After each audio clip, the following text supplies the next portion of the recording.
se vini në episodin e radhës të podcastit ton. I ftuar për sot është Kristi Bashmili, një iri suksesshëm i specializuar në fushën e mjedisit.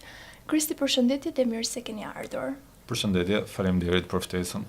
Ju në fakt i përgjigjeni gjithmonë ftesave për çështjet e mjedisit, kryesisht të qarkut të Elbasanit. Çfarë lidhje keni me qytetin dhe pse kjo çështje ju prek aq shumë personalisht?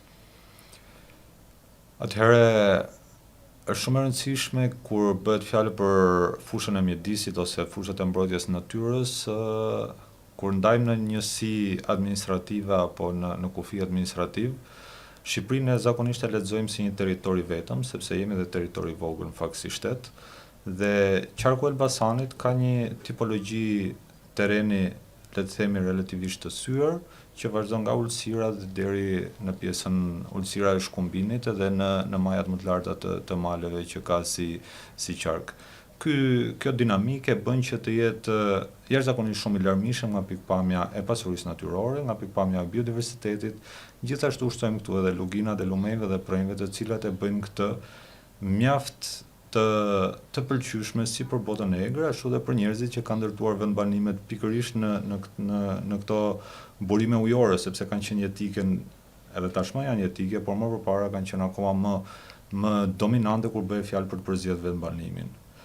E para është që Elbasani si qark ka vlera të larta natyrore, çka vlen të diskutohen, vlen të promovohen dhe gjithashtu vlen që të ketë një zë që duhet i mbrojë këto. Pra, ne duhet flasim për vlerat dhe duhet të mbrojmë këto vlera natyrore. Kurse nga ana tjetër, origjina ime e lindjes është pikërisht nga qarku i Elbasanit. Nuk kam një lidhje me qytetin, po kam një lidhje shumë ngushtë me fshatin tim të lindjes, i cili, si çdo fshat tjetër në këtë qark, ka ato tipologji të pasuritë natyrore të cilët gjithmonë të ndjallin interese dhe edhe dëshirë për të kthyer gjithmonë në atë që quhet vendlindja. Dhe duhet kuptojmë që ne jemi shqiptar, jemi ballkanas dhe atë lidhjen me natyrën, lidhje me territorin, lidhje me vendlindjen ne kemi jashtëzakonisht shumë të shtrenjtë dhe ne ndjejmë gjithmonë këtë.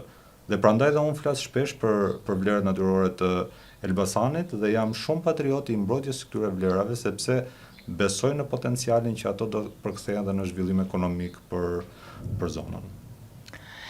Si një profesionist në moshë të re, a mendoni se të rinjt janë të interesuar për çështjet mjedisore apo i shihni të ndoshta indiferent ndaj këtyre çështjeve? Faktikisht bota e të rinjve në ditët e sotme është mjaft dinamike, është të jesh i ri në këtë ditë ka mjaft përgjegjësi, ka krahas përgjegjësisë ka dhe një shpërndarje të vëmendjes në shumë drejtime, si edhe vetë kur kemi qenë akoma më të rinj, kemi patur ato dëshirat se ku do pozicionohemi, shkolla, puna e çdo gjë tjetër që i përket kësaj moshe. Padyshim edhe pjesa e argëtimit është te pjesa e të rinjve dhe është pak e vështirë që të fokusohen në një pikë të vetme, veçanërisht kur bëhet fjalë te çështjet e natyrës apo te mbrojtja e mjedisit, që është pak le të themi si çështje aq sa është shumë e nevojshme, është edhe pak teknike. Pra, nuk mund të pretendojmë që gjithë të rinjt apo një pjesë e madhe e të rinjve të kthejnë vëmendjen pikërisht te mbrojtja e natyrës ose te aktivitetet e natyrës. Por ka një progres shumë të mirë te angazhimi i të rinjve në lëvizjet mjedisore, kryesisht në mbrojtjen dhe promovimin e vlerave mjedisore. Edhe në qarkun e Elbasanit ka raste shumë të mira që të rinjt janë përpjekur të japin kontributin e tyre sa i përket mbrojtjes së natyrës, promovimit, aktiviteteve të natyrës, pastrimit apo mbrojtja nga ndotja apo dhe çdo gjë tjetër. Kjo është një augur i mirë, është fillim shumë i mirë, ka ende shumë punë për të bërë, por nuk është përgjegjësi vetëm e të rinjve që të çojnë vëmendjen te problematikat mjedisore apo dhe tek mbrojtja e natyrës, por është një zinxhir, është përgjegjësia e pak më të rriturve që duhet t'i edukojë këtë brez, duhet ta ndërgjegjësoj brezin e ri, që të ndërmarrë këto nisma që janë aq sa të mira aktualisht, por që kanë një kontribut të jashtëzakonshëm për ndërtimin e një të ardhme të sigurt, qoftë për ata të rinj, qoftë edhe për brezat e tjera që do të vinë. Doja të përmendja pak një diçka pozitive që ka ndodhur në këtë drejtim, nuk është vetëm për mjedisin fakt, janë këshillat e rinor mjedisor që janë krijuar pothuajse në gjithë bashkitë e vendeve, është diçka jashtëzakonisht pozitive kur mendojnë që të rinjt në moshë, le të themi, fare të re, janë pjesë e vendimarrjes. Dhe në këtë pikë ne duhet të ushtrojmë pak presion pozitiv që këta të rinjt të kenë një pjesë të vëmendjes e të angazhimit në këto grupe, të jetë për çështjet e natyrës apo të mjedisit. Është diçka shumë pozitive që brenda një institucioni siç është bashkia që ka detyrat kryesore në marrëdhënie me qytetarët, qoftë edhe për mjedisin, me ligj apo pa ligj, bashkia duhet sigurohet që komuniteti që ato drejtojnë ose banorët e tyre duhet të kenë edhe një mjedis të shëndetshëm, edhe një natyrë sa më të pasur, qoftë për jetesën tonë, qoftë edhe për zhvillimin ekonomik. Pra këto të rinj duhet të jenë aty edhe për të mbrojtur natyrën. Pra ne duhet të mbajmë një sy nga këto grupe dhe të nxisim që të ushtrojmë presion pozitiv brenda këtyre institucioneve. Dhe kjo besoj do të jetë diçka mjaft pozitive në të ardhmen. Sot në fakt do doja të ndaleshim pak tek ndikimi në mjedis i hidrocentraleve në territorin e qarkut të Elbasanit. Çfarë pasojash mendoni se pasojnë këto projekte? Çështja e heceve, siç i themi, apo hidrocentraleve, prodhimit të energjisë nga fuqia e ujit, nga burimet ujore që ne kemi. Elbasani është le të themi një qark me potenciale të mira të ujit, me lumej, përrenj, edhe favorizohet edhe nga bjerësia dhe lartësitë e kodrave dhe maleve, çka favorizon edhe ndërtimin e hidrocentraleve. Paraprakisht duhet kuptojmë që prodhimi i energjisë nga hidrocentralet, duke përdorur lumet apo potencialin ujor të vendit, është një energji e pastër. Nuk është një energji që krijon mbetje, por nga ana tjetër, kjo krijon disa probleme shumë të rënda për sa i përket natyrës dhe biodiversitetit në zonat ku ato mund të ndërtohen. Qarku Elbasanit, që si gjithë Shqipëria apo dhe si gjithë Ballkani, në vitet e fundit, në 10 vjeçarin e fundit apo dhe pak më tepër, pati një presion të jashtëzakonshëm në ndërtimin e heceve. Dhe është mirë ta themi këtë, që problemi më i madh i kësaj veprimtarie, të cilët ka dëmtuar tashmë një pjesë të mirë të natyrës tonë, vinte nga hidrocentralet e vegjëla që u shpërndan pothuajse në çdo përrua dhe në çdo lum të vogël apo deg të këtyre lumeve, të cilët bën atë që në shumtat më të rasteve për të krijuar ato pikat e lartësisë dhe për të arritur hashin, siç i themi, për maksimizimin e prodhimit të energjisë, devijuan disa rrjedha lumesh. Dhe kjo shkaktoi atë që ishte një nga dramat më e madhe që mund t'i ndodhi një rrjedhë uji, është ajo që paksimi i rrjedhës ujit apo dhe shterja fare në disa raste. Dhe ky është një ndikim që është jashtëzakonshëm si për faunën, sidomos për faunën ujore, por edhe për bimësinë që është ujdasshë në këto pellgje. Padyshim që kjo ka dhe ndikime zinxhir dhe afatgjat, siç mund të jenë në gjithë faunën e zonës apo këtij pellgu i mbledhës, apo dhe duke shkuar edhe në ujërat nëntokësor që mund të ketë një ndikim në paksimin e këtyre ujrave. Pra ne kemi marrë ujin nga gjendja natyrore, kemi futur në disa tuba. Dhe gjithsecili nga ne mund ta perceptojë se çfarë ndikimi ndjen qoftë toka, qoftë fauna, qoftë shkafshët, qoftë bimët dhe çdo gjë tjetër që uji është jetë. Patjetër që këto probleme janë ndjerë edhe të komunitetet lokale. Komunitetet lokale të cilët ekonominë familjare e tyre e kanë bazuar te bujësia, që siç e dimë që nëse merresh me bujësi, gjëja kryesore që është uji për vaditje. Dhe ka disa zona në zonën e Librazhdit, në zonën e Gramshit, apo dhe në zona të tjera të cilët po vuajnë stresin e ujit për bujësinë.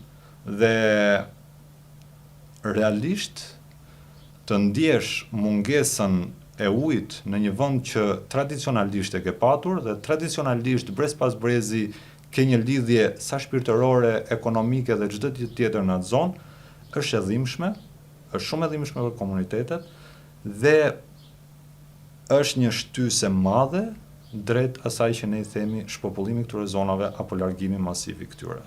Dhe pjesë e këtij largimi janë dhe të rinj të cilët nuk po gjejnë dot veten në këto zona. Është një prej arsye dhe është arsye jashtëzakonisht shumë e fortë.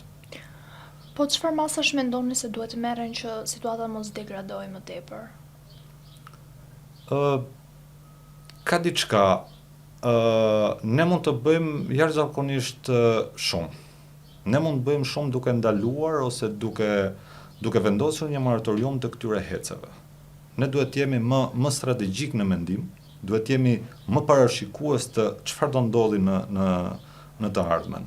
Ne kemi ndryshimet klimatike që i kemi patur në horizont, dhe unë tashmë besoj që nuk i kemi në horizont, i kemi shumë më pranë. I kemi ndikime që po i ndjejmë. Doja ta lidhja pak kur kthehem për në vendlindje, ka një peisazh shumë panoramik të bukur që fëmijë kam shijuar, që shikoja pjesën e një lugine të një lumi shumë të bukur siç është lumi i Gostimës, një lum malor jashtëzakonisht i bukur, dhe në pjesën e sipërme që nga rruga dallohej mali i bardhë, që ishte mali i polisit që rinte deri në qershor, rinte i mbuluar me dëbor. Kam vite që nuk e shijoj më këtë pamje, sepse bardhësia është dukur. Pra ne nuk kemi më sasi rreshjesh dëbore të mjaftueshme për ta mbajtur malin të bardhë, pra ka ndryshuar peizazhi. Dhe nuk është vetëm perceptimi emocional, por ka ndryshuar ajo që quhet, sepse ngrica dhe dëbora janë një rezervuar i jashtëzakonshëm për ujë. Dhe ne kemi humbur sasi të frikshme të ujit, të rrjedhave ujor, për arsye sepse rreshtet janë reduktuar. Dhe kjo është një ndikim i ndryshimeve klimatike. Dhe e thash pak më parë që duhet mendojmë tashmë shumë në mënyrë strategjike. Që do të thotë? Duhet stopojmë, edhe pse është një energji e pastër, duhet të ndalojmë ndërtimin e heceve të reja, deri në moment që ne të jemi shumë të sigurt se çfarë po bëjmë. Dhe nga ana tjetër, hecet që janë ekzistuese, duhet parë edhe mundësia e mbylljes në një heci i cili është i vogël dhe po ta bësh kosto përfitime, mund të rezultojë që dalim më të fituar nga mbyllja e një heci që ka devijuar një rrjedh lumi. Padyshim që mund të jetë një alternativë. Dhe në disa raste duhet besojmë që është një alternativë e mirë.